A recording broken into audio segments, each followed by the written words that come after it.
Well, everybody knows about Yelp reviews and just how important they are. They're a rather important part of our culture nowadays. They're also a way to make decisions about everything from restaurants to dentists and hairstylists and even mechanics.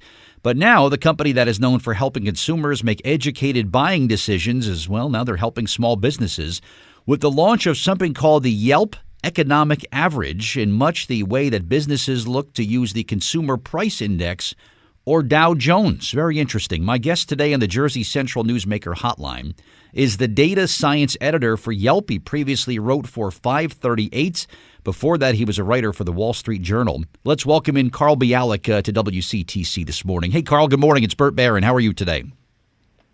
Good morning, Bert. Carl, good morning. And when I talk to people that are restaurant owners, when I talk about them on the radio, they say, Bert, please talk about the great Yelp reviews that I have. And we have a long-time partnership with a jewelry reseller. He pays big money for gold and silver and things, and very proud of the hundreds and hundreds of positive Yelp reviews that he has for his business there.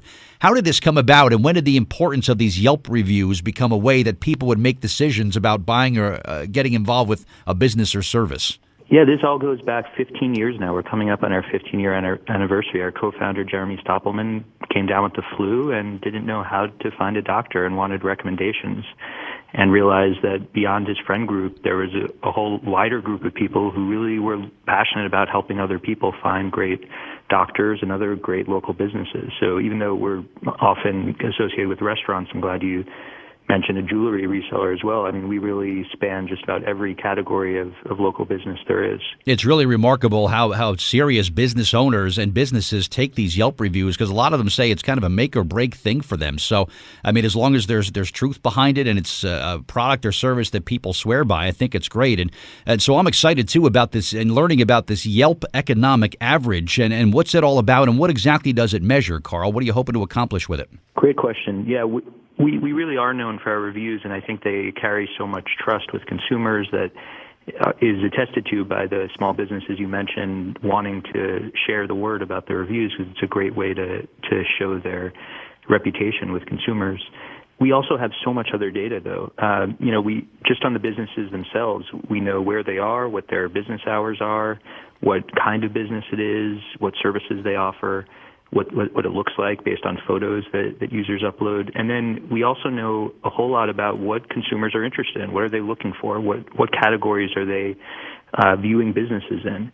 And we realized that if we put that information together, what's going on with businesses and what are consumers interested in, we really had a unique picture of the economy that is covered by Yelp and what you see in the big stock indexes or economic indicators, because it's really about these businesses that might have just one owner-employee running the thing, but for its group of consumers in a community, it could be the most important business there is. And this sounds to me almost like it's a measurement, if you will, for the next generation of consumer, or sort of the next sort of index that people will look at and invest in and decide about whether they want to be a part of this as things are kind of moving along.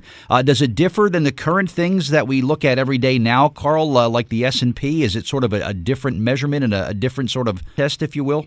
Absolutely. I mean, we're not going to be able to measure, nor do we want to measure, a giant company that people mostly interact with, digitally online. We're thought of as part of the digital economy because we're a website and an app, but we're really interested in the real world, in-person interactions in your community or when you travel.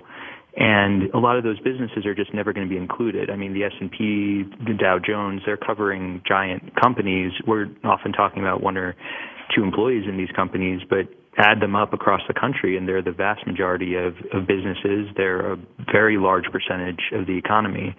And I think you could probably find a way to invest in it in terms of equities, but we think even more importantly, small businesses could decide how to invest in which types of businesses, in which places, based on what is improving in consumer interest and in the fate of businesses.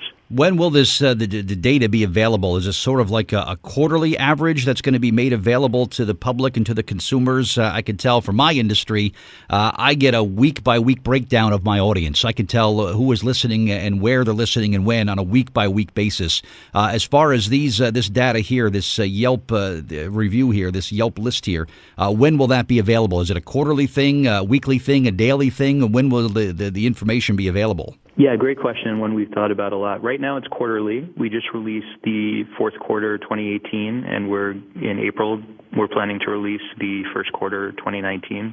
But we could go more frequent. We just want to be really careful. I'm sure you know with your audience that all sorts of factors can make a weekly number go up or down that don't tell of a lasting trend. So we want to be sure when we release the numbers that we've really captured something essential about the economy and not a blip because of external events. And I guess the good thing is if you have a strong quarter, you get to ride it out for 90 days and say, look at us, we're like on top of the world. But conversely, if it's kind of a weak quarter, it tells you that now you have a little bit of work to do and you have some room for improvement. And I guess for a small business owner, Carl, not being one myself, I would be okay with someone or something telling me that I could do something better. I think at the end, it only helps me, right? Yeah, I mean, that really draws an analogy between our reviews and this average. I think the savviest small businesses on Yelp see the reviews as great free consumer research into what people like, what they don't.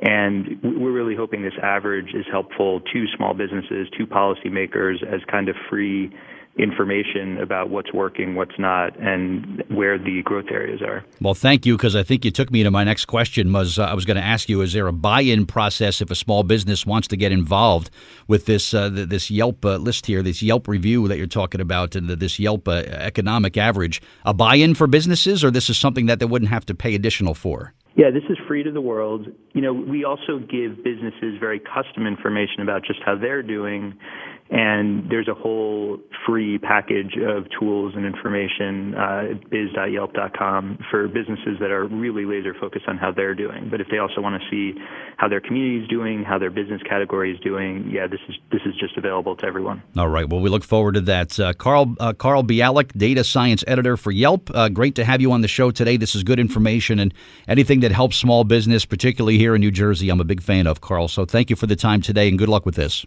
Thanks, Bert.